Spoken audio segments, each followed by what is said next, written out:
Hello everybody, welcome to Focus Wales Out of Focus Keynote with Dave Stewart and Trackd. We are looking at songwriting in the age of the internet. To introduce Dave Stewart is an award-winning singer, songwriter, musician, author, photographer, entrepreneur, and co-founder of Eurythmics. Dave has a music career spanning 4 decades and has sold over 100 million albums worldwide. Dave Stewart has produced albums and co-written songs with Mick Jagger, Tom Petty, Stevie Nicks, Bob Dylan, Gwen Stefani, among many others.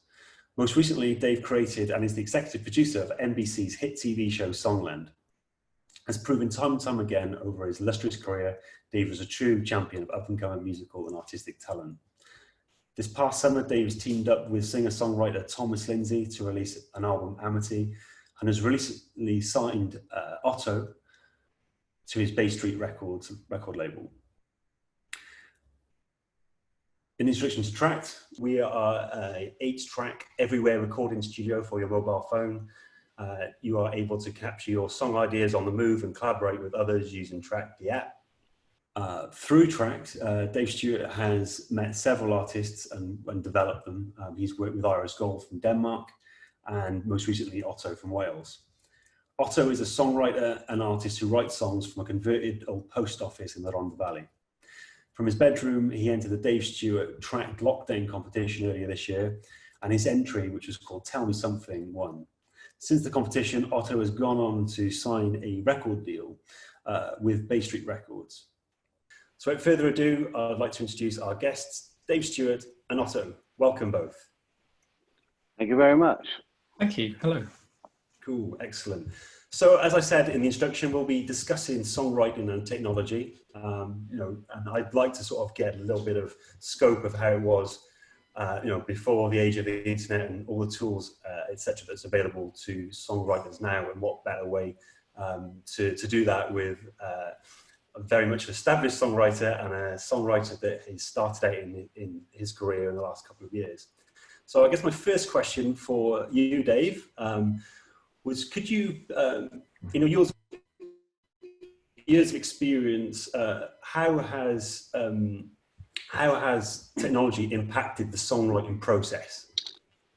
Well, it first impacted my songwriting process probably in 1981, 82, when there was a chap trying to build a sort of a prototype drum machine that had a little screen that looked like a heart monitor, sort of black and white screen, and you could actually see what you were doing with your beats. And that, of course, was a drum machine that turned into being used a lot on the Sweet Dreams album, including Sweet Dreams, the single. And at that point, there was no MIDI or anything like that. It was just a sort of note, if you want to call it that, just that was keeping the drum machine running in parallel. But it was very sort of complex to try and, you couldn't really go, oh, well, I'll just MIDI up this keyboard and sequence that and fix it by moving the notes around or anything. You had to play everything in sync with the machine. And it's interesting because since that time, the thing that's changed is things have got smaller and smaller. So, for instance, tracked inside a phone with 8 tracks on it, and we had a big, huge TIAC 8-track tape recorder. On that side of things have got smaller, but the other side of things have got bigger and bigger and more complex and more choices. See, I believe necessity is the mother of invention. And so by having a smaller amount of choices, sometimes you can make much more powerful and stronger melodies and ideas, basically. When you have sort of a magnitude of plethora of things at your fingertips, that are being sold to you every day in apps, and we've got like unlimited sounds. You can do this, you can do that, and you can do this. That's kind of all very well, but then the songwriter has to be so focused on what they're doing. Like somebody like Post Malone, he has everything at his fingertips, but he knows he likes this crusty little drum machine sound mixed with an acoustic guitar, mixed with, you know, a friend of his who can play a couple of melodies on a great synth sound. I like that. That's like cooking in the kitchen. The cookie cutter kind of songwriting where you just go, oh, this is what's happening on the radio, so we'll just program up like all of these things that sound a bit like that, and then just nudge them a bit to be songs. That doesn't really interest me. Right, very interesting. I like how you mentioned, you know, it almost focuses the songwriting when you have less rather than more tools. Mm-hmm. Well, yeah, in the time we're in, you see, I tend to think the artists that break through in a way, they have used that approach. They have just whittled things down to a very small amount within their song, or, you know, if it's a rap song or whatever it is, they've gone for the minimal amount of sounds and focused on, you know, the nuts and bolts of what it is. And so I don't think what I'm saying is something, you know, that's against all of these sounds being available. It's just, you must understand what your song's about, what you're trying to explain to people, what you're trying to, the story you're telling, and then use the appropriate tools to do that, just like a craftsman would, you know, if he's going to make a very fine sort of table with, you know, beautiful sort of sculpted legs to it or whatever, then he's going to choose those tools. And I think the choosing of the tools to me was such an important thing in producing records with anybody or writing songs, because it made, okay, now this is the sort of little box that I'm going to create something in, not the size of like a huge warehouse. And it takes me back to the times I imagine, you know, when songwriters were trying to write songs for Frank Sinatra, like Sammy Cahn or people like that, or, you know, songwriters who were trying to get every lyric to be important. There's a story that Frank Sinatra would ring up Sammy Cahn, the lyricist, at 2 a.m, would really stress him out because Frank was saying, yeah, but this word, I just can't get my mouth around it, and it doesn't give me the sort of thing I want to inject into the song. And he'd be up all night trying to work it out. And then Frank would go and record it live with the orchestra. And now if you listen to his recordings, him live at the Sands Hotel or whatever, every word coming out of his mouth, he can actually, you know, do with massive conviction. And so, you know, going back through the years of songwriting as we know it, like in popular music, you know, you can go back all the way to the roots of blues music or to Mozart or whoever you go back to. It's never really, for me, the total over-the-top bombastic thing. Even some bands like Queen or Pink Floyd, when you listen to very carefully worked out parts to the song, which make them memorable. And bands, obviously, they have a sound, you know, because the guitar sounds like this and the bass player sounds like that and the singer sounds like that. A singer-songwriter like Otto, he has to decide himself what this palette, this color palette is, because he's the guy playing instruments and he's singing and he's writing the words. And he also has the availability to get tons of sounds. What I like about Otto is he's chosen sounds that fit in his world. And a lot of them are natural, like an upright piano or acoustic guitar, or a banging on a suitcase or whatever that is. So I can't quite work out what that bass drum sound is you put on. But then he'll mix it with a tiny few little, like dipping a paintbrush in a tiny few elements that are synthesized. but it then makes Otto sound very Otto, you know, not generic. Okay, that's really interesting. I feel I'd like to talk about, you mentioned bands. One thing that I've thought about the songwriting process is bands used to rehearse in rooms, or they still do rehearse in rehearsal rooms. Obviously, it's been a bit difficult this year with the global pandemic for artists to kind of get together in a room and write. With technology now, I mean, what's, in your experience, what is the difference between actually physically being in a room with someone and recording and writing a song and discussing all the things? Well, you see, yeah, it's a nightmare. That's kind of an impossible nightmare at the moment. But you know, I was trying to write a song, and we used various means with Gary Clark Jr. like about a month and a half ago, and we used House Party, and we were using Zoom, we were using, trying to find which had the least latency, but the latency just kills everything. Now, there's an interesting thing that's happening, a little place called Tin Pan Alley. You can look it up, Tin Pan Alley Studio.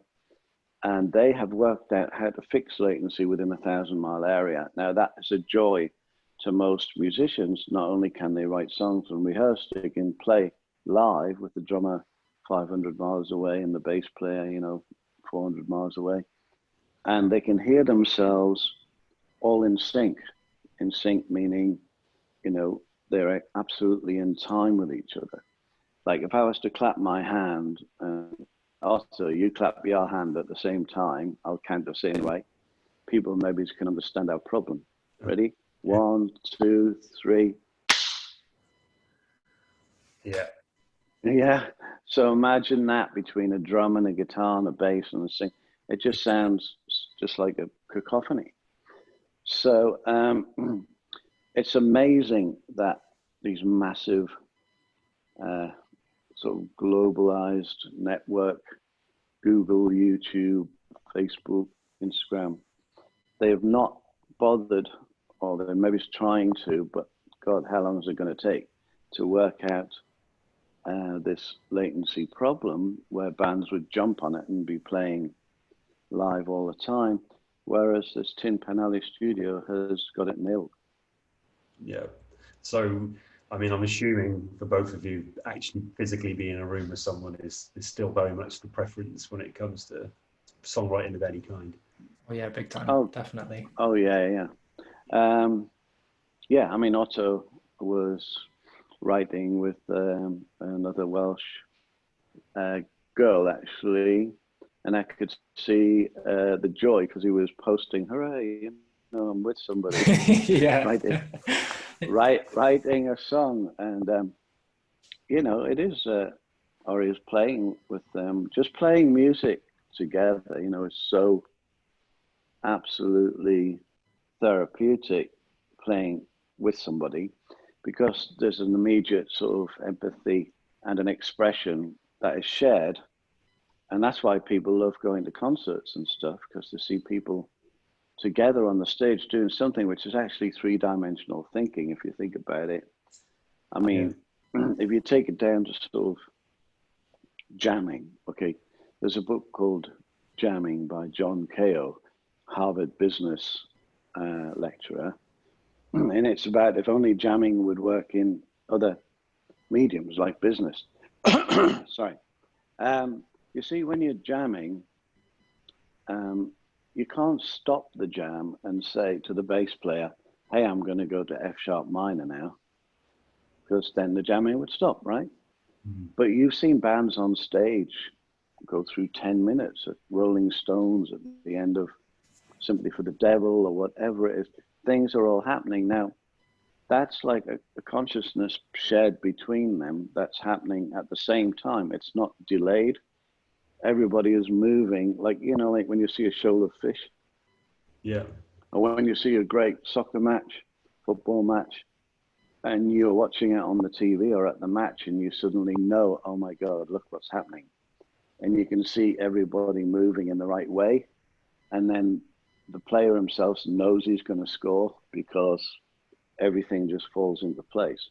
And sometimes that's worked out by the trainer, or it's a special sort of movement they have. But a lot of the time, it's like instinct. So he's going to do that, and I'm going to do this.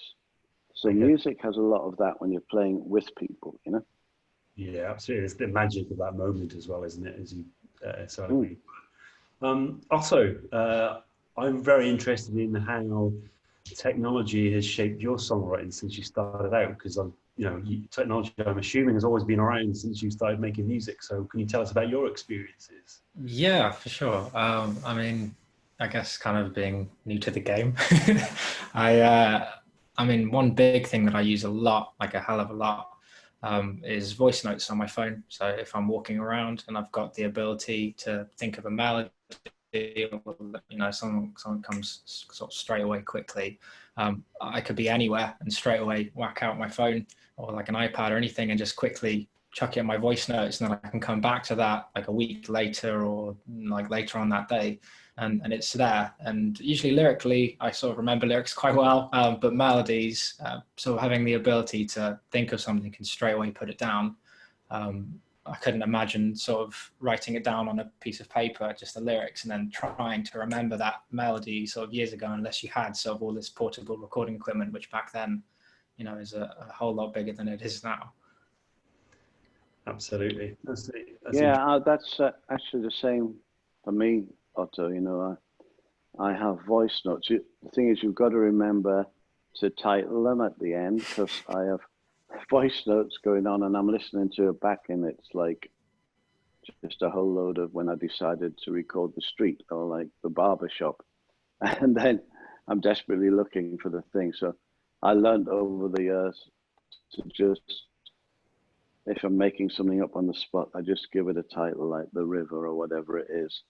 But voice notes is a very, very brilliant tool, because you see, what you're doing is you're capturing the actual moment of the inspiration. You don't want to lose that. Even if you did write the words down and try to remember the melody, you wouldn't remember the actual feeling of it, Yeah, it's very cool. Great. So I want to tackle songwriting during lockdown, or quarantine, as they say in the US. How do you think the pandemic has sort of changed songwriters' options and practices? And I guess that's a question for you first, Dave, if you wouldn't mind answering that. Well, for me, I've always collaborated in many ways, but usually sitting there with the artist, whether it was Sinead O'Connor or Mick Jagger or a completely unknown artist I've just met or discovered, sitting with them is by far the best choice. Now, with Thomas Lindsay, we've made an album 5 years ago called Stewart Lindsay, and he lives in the middle of Louisiana in a small town. And we made that whole album anyway, where we didn't ever be in the same room. And because he didn't really like flying. And I said, well, that's fine. You just be in the kitchen or wherever and use, I think we sent a couple of things just to plug into his computer. And he was happy singing in his own time without the stress of being in the studio and thinking, oh, I've got to get it right now. And he made the most beautiful recordings, and I then could work with them, or vice versa. I could send him music. And so we'd already done that 5 years ago, and that was like, it became like into an album called Spitballing, which actually means kind of jamming. And that was #1 blues album. And we decided, 5 years later, just before lockdown, I sent him me playing a dobro guitar in a Paris hotel room, and we started again. And then the lockdown happened, or quarantine. And so we made another album where he's in his bedroom or his kitchen, and I was in a few hotels on my way back, trying to get back to somewhere where I could stay for quite a few months. And I ended up finishing it up in the basement in a studio. It's not really a studio, it was like a makeshift kind of studio. And that came out about, I don't know, 6 weeks ago. And again, it's got very interesting and similar feeling. And you would never tell in a million years that we weren't in the same room. But that's because we're on the same wavelength, if you know what I mean. Yeah. I think if you were trying to sort of work with somebody in lockdown, but you had different ideas, it would be much harder to sort it out. Then, harder to, when you're on the phone, even the telephone, you try much harder to get your emotion or your personality or whatever it is across, because they're not there. When somebody's right in front of you, they can get your feelings or emotions just by, looking at you, basically. Now, this is becoming more and more like that. In fact, what's worrying, obviously, is the artificial intelligence and algorithms are looking at me now and working more and more stuff about me. So I'd just like to mention a few things, like an Aston Martin soft top from 1971, and probably Les Paul from the 50s. See, I say these words and it's all going to pop up somewhere on my, FaceTime, not FaceTime, on my Instagram or something. Suddenly an Aston Martin will pop up, an advert, because everything is being logged and recorded. So that's a weird thing, because they've started already writing, artificial intelligence writing songs. They started quite a while ago as a test. I remember this Japanese company were pleased because they got artificial intelligence writing a Christmas song, and it just, fed in loads of Christmas words like presents, tree, jingle, all these things.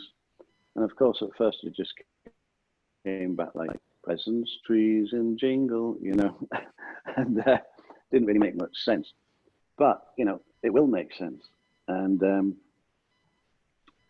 it's exponential, the rate at which artificial intelligence is growing. A massive question about the future is, because it's growing at such a rate and learning and understanding moods and emotions, will it ever be the point where you can't tell if a song that sounds very emotional is written by a human or a robot, in inverted commas? Yeah, absolutely. And I recently read a book by Yuval Noah Harari on that 21 questions for the 21st century, I think it's called. It mentions the kind of convergence of that type of technology, and be quite, I suppose the music space is probably the place where it might happen first, so it's, and there's already, there's already been stories of songs being written by AI out there. And you can listen to them online as well at the moment, can't you? So yeah, there's funny thing as well. There's like, you see, for some people, like an independent filmmaker, they want music in their film, but then, music as it should be has to be paid for if it's been written by somebody and they've spent the money recording it in the studio and time and effort, just like anybody else would. If you want somebody to come and fix your cooker, or a plumber to come, is time, effort, work, tools. It's hard to get that through people's head. Often the general public just think, oh, music should just come out the tap like water. But in independent film, there are already a few things where you can drag kind of music in and bend it and shape it to the scene in your movie and make it, okay, this is a very sad, somber moment. And the music, you can drag it and make it feel like that.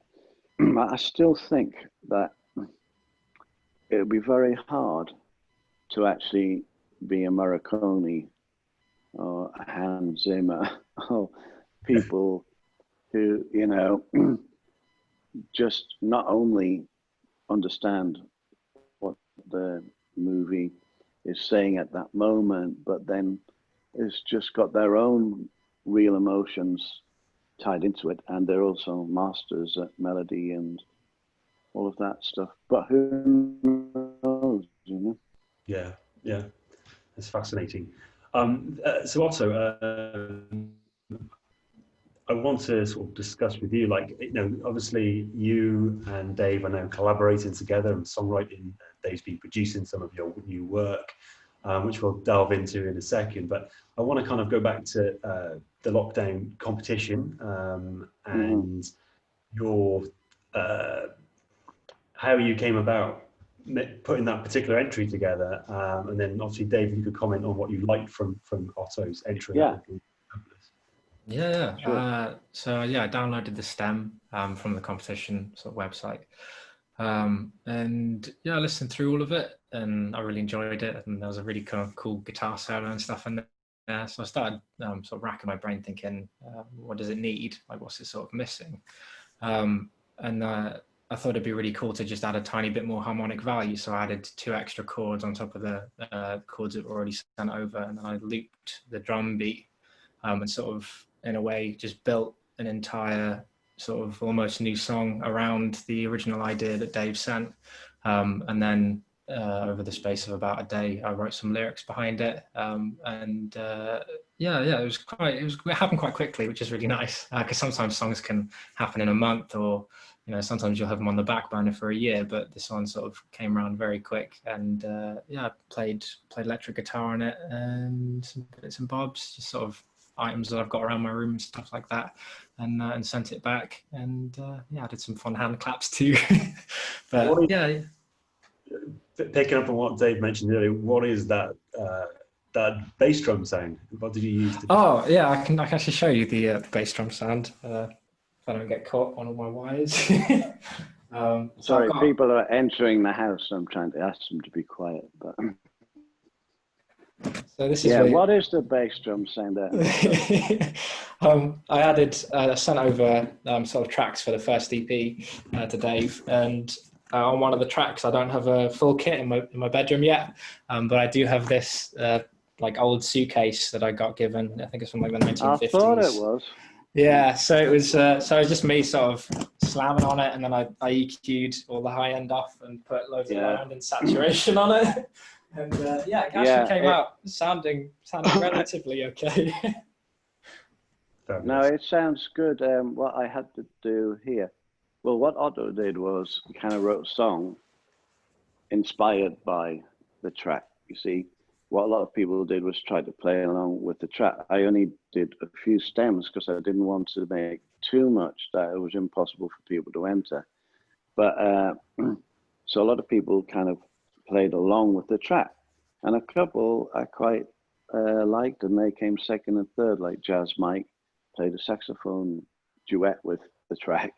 Archie Norris did his version of the track. And there was hundreds actually, but anyway. But what Otto did really inspired me, because he obviously, it made him have a certain feeling. Then he had a song that he sort of carved on top of it and almost made the track, you know, move to the side. And then the song came down the middle, which is obviously the best thing to do. Now I've had the song here in Nashville, and even though the suitcase is great, with just the bottom end on it, I mean, all of the low, it's great. I just added Neil Young's drummer playing a bass drum with it, just because when you listen to it like a lot of people do on a laptop or anywhere else, you couldn't hear the drum at all, because, you know, the frequencies were really low. It's very subtle. You can hardly, Otto's got that mixed back. You can hardly tell the difference. But and then I added a couple of little things here, players playing almost minimal stuff. Like Otto did a thing on one of his songs where he's kind of using the volume pedal on his guitar to kind of create that sound that's a bit like when you have a lap steel or a pedal steel playing. So very subtly I shadowed that, you know, and I didn't really want to change much. I don't see it as I'm producing Otto's stuff. I think we're sort of collaborating together on it, and it's the whole thing about producing records is to try not to get in the way of the artist's art, basically what they're trying to do. If I'm sorry. It was a bit of a late night. So, you know, if I'm producing a Stevie Nicks record, it would be really bad for it not to sound like a Stevie Nicks record, if you know what I mean. Yeah. I'm one of these producers that doesn't insist on a sound. Now, I really respect those producers like Phil Spector. You know, you heard it. It's Phil Spector. Yeah, the groups were interchangeable, but the sound was definitely Phil Spector. There's other people like Mutt Lange or whoever, and he's making a certain sound for a rock band, you know, whether it's AC/DC or whoever. I'm more like a chameleon, you know, where if I'm making a record for No Doubt, or working with somebody like that, or working with Mick Jagger, it's kind of trying to be in their world and not get too much in the way, you know? Hello. Sorry, my dog's spinning round and round. Excellent. Just for the to explain to the audience, so this Otto submitted his entry to the competition and won it when Dave chose it, when it won.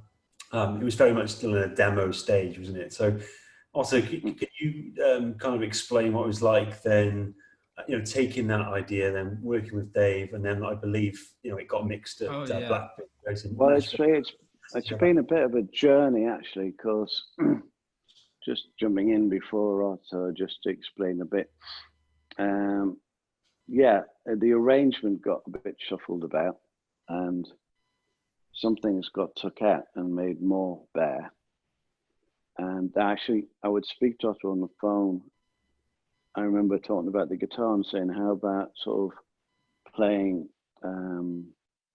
almost just as if it's a guitar piece, like Bert Jansch or John Renbourn were playing, and singing along with that, which he did really well, and stripping it down and putting it all back together again. But we had to do this. You know, I was in the Bahamas in a basement that was 200 years old, where they used to toss sailors who were drunk and lock them up. And Otto was in a post office, right? So it was a bit mad because, you know, when we were FaceTiming each other and talking about it, so he was sending bits of things across, and I was sending bits of mixes or and a section back. So it was very much like a communication, but it would have been a lot faster if we were in the same room. Yeah, absolutely. Also, do you want to add to that? It was pretty much like there was a couple of emails back and forth, sort of changing a couple bits and bobs. I think on the original Tracked song there was like an entire a cappella section or something, just because I go a bit ham with harmonies when I'm left on my own. But yeah, it was really cool. It was sort of it's been obviously slightly surreal because I was going to be playing a couple of festivals throughout lockdown that were cancelled and stuff, so I didn't think there was going to be sort of much going on in sort of a big way with my music, but I just spent every day writing songs while in lockdown, and ended up paying off really well. And it's been like you said, seeing the songs go from my room with the equipment that you see around me to literally the Bahamas, and then now to Nashville. It's literally been flown all over the world, all via email. And I wish we had on film also. There's a very funny bit. Well, I forgot the time, you know, in Wales compared to Nashville. So I just FaceTimed Otto, and I had the whole of the great Nashville players, you know, in this big room playing along to one of his songs. So I FaceTimed him, and this very sleepy boy woke up with, like, you know, obviously in bed, like rubbing his eyes. And I went, oh, sorry, it's late, I've forgotten. He went, what's happening? Oh, no, I want to see. So I'm walking around, and he's in bed in Wales watching, you know, this is the drummer playing, this is the bass player, this is, you know, and then he couldn't go back to sleep. So when we went to the next song, I had to FaceTime him again. By this time, he had a dressing gown on or something. What was that like, Otto? Yeah, that was great. For a second, I had to like pinch myself to make sure I wasn't sort of carry on dreaming. But it was a really, I guess the best way to sort of put that feeling into words would be sort of like a kid before Christmas.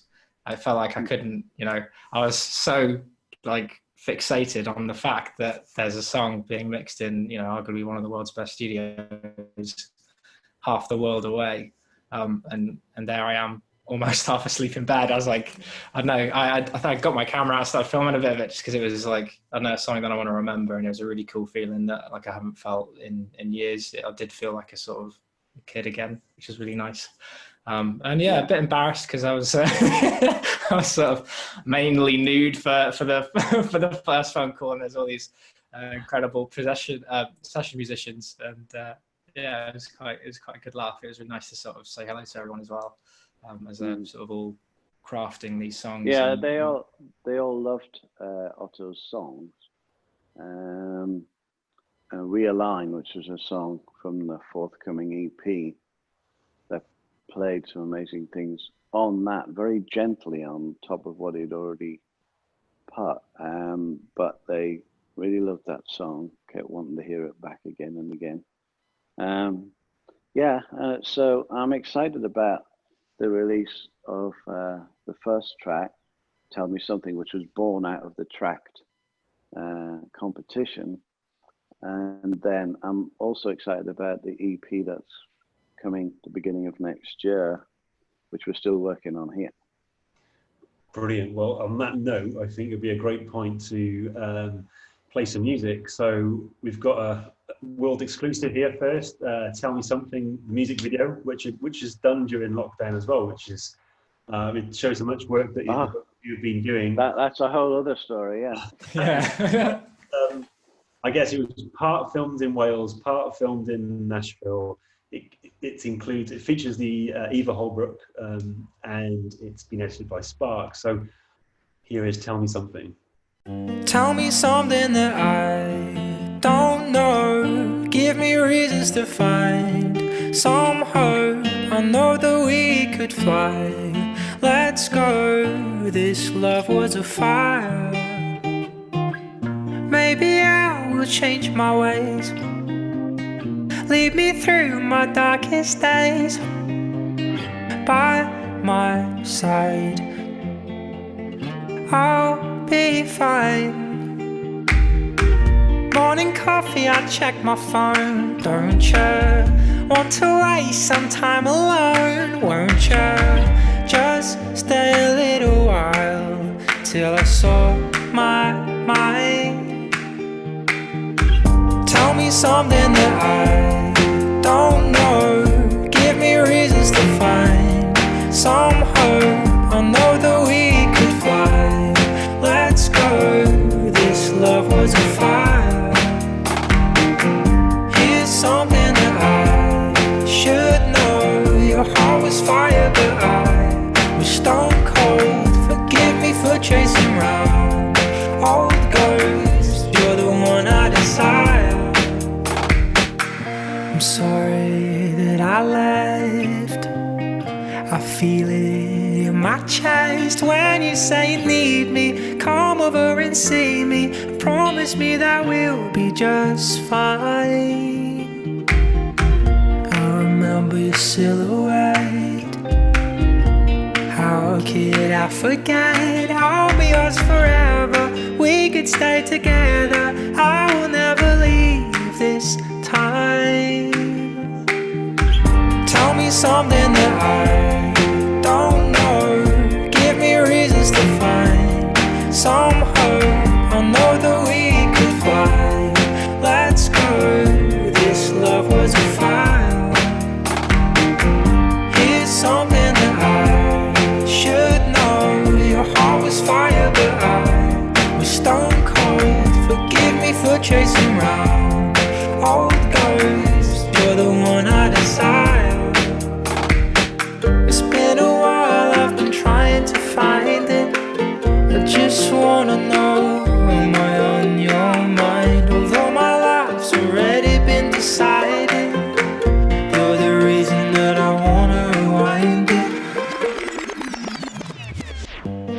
me something that I don't know. Give me reasons to find some hope. I know that we could fly.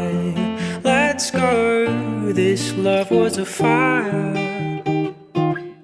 Here's something that I should know. Your heart was fire, but I was stone cold. Forgive me for chasing round old ghosts. You're the one I desire.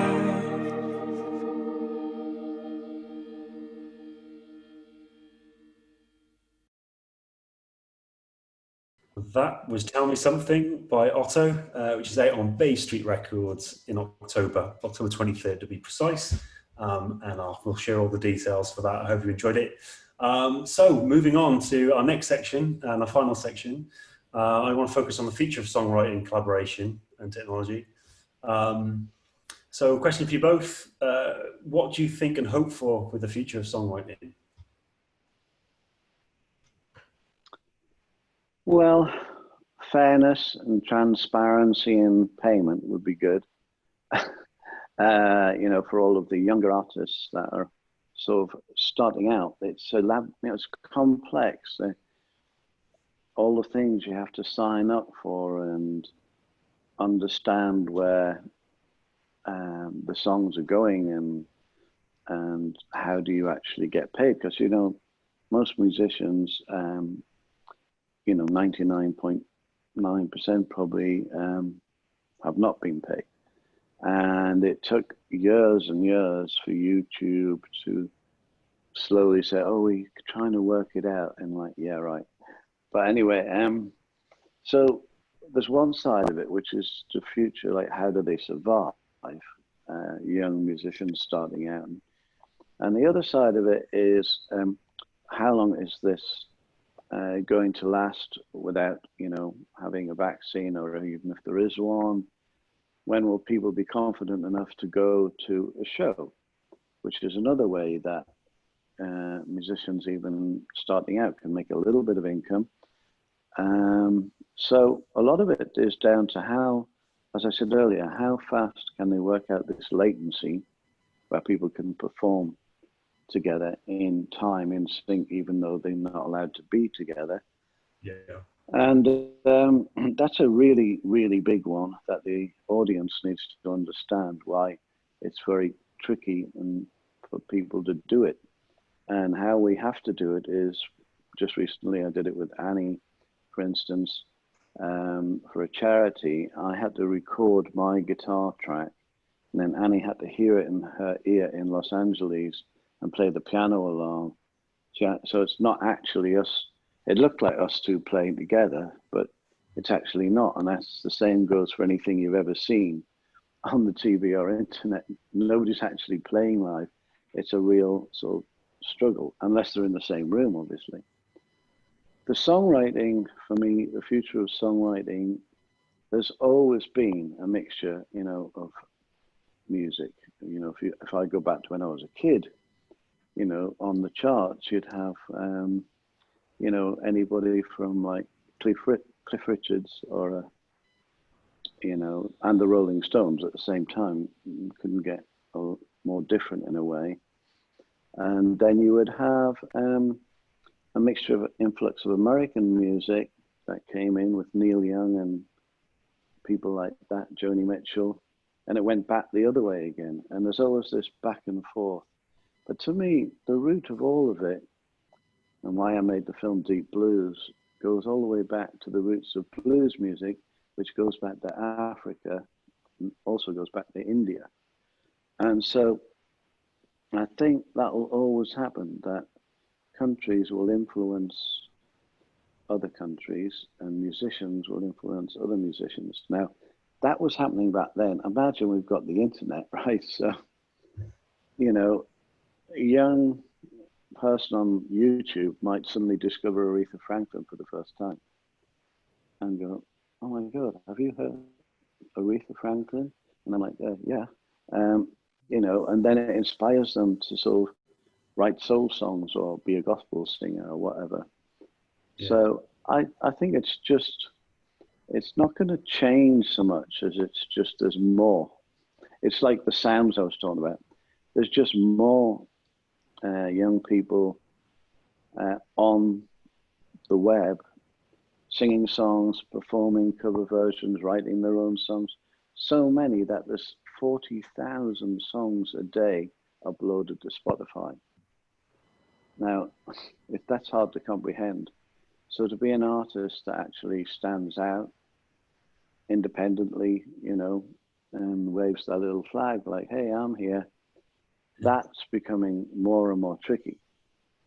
And so I think it goes back to like, you got to write an incredible song. You know, it all begins with a song. Everybody's career, and no matter who you can name, started, you can go back to one song that actually kicked it off. And then if they can sustain it, like writing many songs, but you know, there's always a song, well, Eurythmics, obviously Sweet Dreams, but then we could write Here Comes the Rain, Who's That Girl, Would I Lie to You, Missionary Man, Sisters Are Doing It For Themselves, whatever. We carried on. And that happened with a lot of artists like Paul Simon or bands, you know, like that went on, like The Who writing songs or whatever.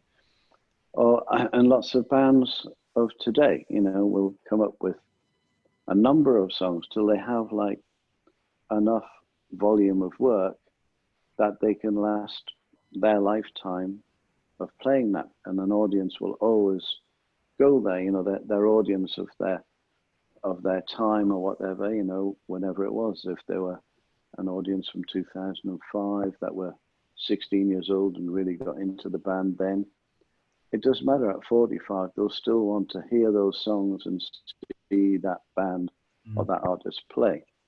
And so that song or that bunch of songs is the most important thing you can have in your you know, in your hands, rather than all of the social media posting you can do and everything you can possibly do.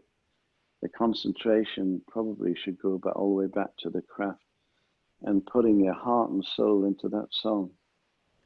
Absolutely. So it all starts with a song, as you said. You know, that's the thing that people gravitate towards, people remember, people want to play again and again and again. And I guess that's sound advice. Absolutely. Otto, have you got any thoughts on that?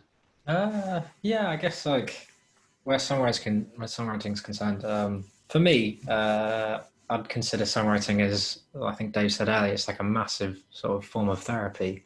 You can sort of say what you want to say, and I think that'll always be there, like forever. And I think it'll probably change form a little bit, just because of sort of current times. Like I've had to write quite a few songs over Zoom calls and Skype, and you know, like me and Dave been sending stuff back and forth, and that's sort of a completely different dynamic. And sometimes you do have to sit there and wonder what the song could have possibly been like if we were all in a room together, sort of thing. But at the end of the day, the song's still there and still managed to get out what you want to say. And I think, like Dave said, it's always the song at the end of the day that'll get you there in the first place. So yeah, I think that's all I have to really say. What's interesting, a great song should be able to be played on anything, you know, like acoustic guitar or piano, an orchestra or whatever. And you will, if you look into great memorable songs on YouTube, you'll find hundreds of versions of them. And people in their bedroom with a ukulele, and the next one is a whole orchestra's playing it or whatever. And there's something about that. It's like some kind of weird magic that, you know, it hits sort of the core and resonates with a whole lot of people that they want to play it. Or, you know, that orchestra decides, oh, we'll choose that song or turn it into an orchestration. And when you've written one of those and it starts to happen, you should usually be able to write another one. So you know how to do it. It's almost like a formula, but not a formula in a way, I guess. It's kind of like not really a formula. I'm really not into sort of formula songs. It's like, it's a hard thing to explain. You know how sometimes certain people can walk into the room and they can immediately have a presence in the room. Like even if people aren't looking, the room temperature changed or something. And there's some people who can walk in the room and read the room. It's like, you know, it's some kind of magic. And the magic, I don't think is actually coming from us. I think if you can allow your mind to be open enough to tune into something that's coming from somewhere else, you know, when he talked about using voice notes, I'm sure he grabbed the voice note, you know, the phone as fast as he could to capture something that was coming in his head all at once. Mm-hmm. Now, the question is, where did that come from? You know? Yeah, that's really, really fascinating. That's for next week's. Yeah. No, I think you're definitely on something there. It's like channeling that kind of, or wherever it comes from, you know. Yeah, I've read into. It's like, I always think about it like Tinkerbell, right? And it's like following Tinkerbell, because, like, see, if that's happened to you and you've managed to channel something that everybody resonates with everybody, it's like, where is that Tinkerbell again? So it's like going into a meditation to get back to the place you were when that happened. Now for Otto, you know, I notice often he's out sitting on the hills in Wales with his acoustic guitar or ukulele or something.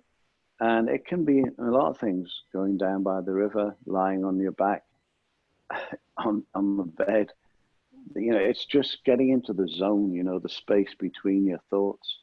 It's the mind is chattering to itself all the time. Mm-hmm. Even when you don't think it is, if you concentrate, you realize it is. Now, the longer you can keep that space open between your thoughts, it'll allow the idea or the song or the concept in. A way to explain this is like, you might be in a pub and somebody says, oh, what's that song by the Beatles? And everybody's trying to think of it. You can't think of it. You're driving home and you get hypnotized by the white lines, you know, and then you just suddenly shout out, oh yeah, Yellow Submarine, you know? Mm. It's because for a second or two, you weren't thinking about it, and you do get hypnotized by the white lines on the road or anything that's a repeated pattern. All of a sudden, it jumps in your head because all of the answers are already there. It's all this chattering in your brain that's stopping you from getting the answers. Very, very well put. I mean, I think that's that's absolutely fascinating, that about how songs can sort of come together, and obviously between your thoughts especially was something that I took from that. Then I thought was brilliant. Dave, I wanted to say thank you so much for sharing all your insights with us today, and obviously thank you, Otto, as well, for coming on and sharing that. I've got a few questions here from people who have written in to ask their questions. So if you wouldn't mind, I've got a few of these, and it would also be good to wrap up on, you know, some of your favourite collaborations of you know, that you've worked on in your career to date as well, Dave. So without further ado, I'll ask the first question, and I'll ask this for both of you. What was the first ever album that you bought? I'll let Otto go first. Mine would have been... He's younger. Mine would have been, I was walking past a busker in Cardiff, so I just sort of heard his voice, and he had this sort of old 1950s microphone sat up in front of him, plugged into a busking amp, and he had this harmonica around his neck, and I just thought, God, it's a really nice sound. And you know, it's sort of the first time walking around Cardiff, sort of being able to be there on my own, because I was old enough then, and I thought, I'm gonna buy his little EP that he put together, and I've still got it now. So yeah, I think that was probably my first. So it wasn't sort of some big name; it was some random busker in the middle of Cardiff. Yeah. What was his name? I don't know. I'll find the CD and I'll get it back to you. Okay. So I was fortunate that my brother, who was about 4.5, 5 years older than me, started to get albums, you know, so, and he was getting some interesting albums, and my cousin had gone to Memphis and sent some blues albums. So in a way, I was just listening to the albums that they had sent or they got. But when I actually went out and bought something, again, it was an EP like Otto. It was the Rolling Stones EP. A picture of them on the front, and it had, I think, Poison Ivy, the song, on it. I think it was one of the first, no, maybe the second release or something like that. And I'm old, so like, you know, my youth was absolutely sort of a perfect indoctrination into pop music and psychedelic music and all that stuff, because I was 16 in 1968.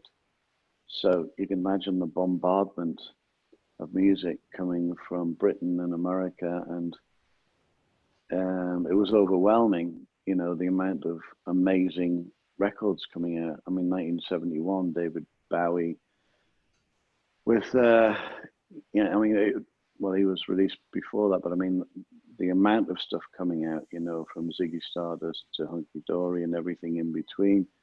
And then you had Lou Reed and everything in between with him. And then you had Neil Young and The Needle and the Damage Done. And it was just, you couldn't listen to everything. Van Morrison's Astral Weeks, and then Van Morrison's Vegan Fleece. And it just was so much stuff that, you know, you had to lie down and aided by some kind of medicinal thing and just lie down for 8 hours, and every now and then somebody got up to change the side of an album.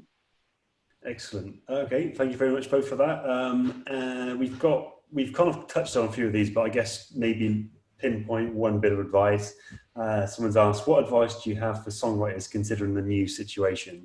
So this new normal that we all find ourselves in. Do you want to start with you, Otto, for this one? I think what we said about sort of the song always being the key. I think try to write as many songs as you can, get like a bucket of songs, and then, you know, because one day you might write a song that's not as good as the one that you write the day after. You just got to sort of carry on cracking on at it, and then hopefully one day you'll have a list of really good songs that you're really proud of that sort of reflect who you want to be as an artist and what you want to say and put forward. So I definitely say, no matter what's sort of going on around you, you just always try to keep focused and stay writing as many songs as you possibly can. Excellent. Yeah, I agree with Otto, and I'm still doing that. And, you know, I was born before television. There we are. Not really, not really. Brilliant. Well, I want to thank you both very, very much. It's been an absolute pleasure talking to you both. Absolutely love the song. Out next month, Tell Me Something on Bay Street Records.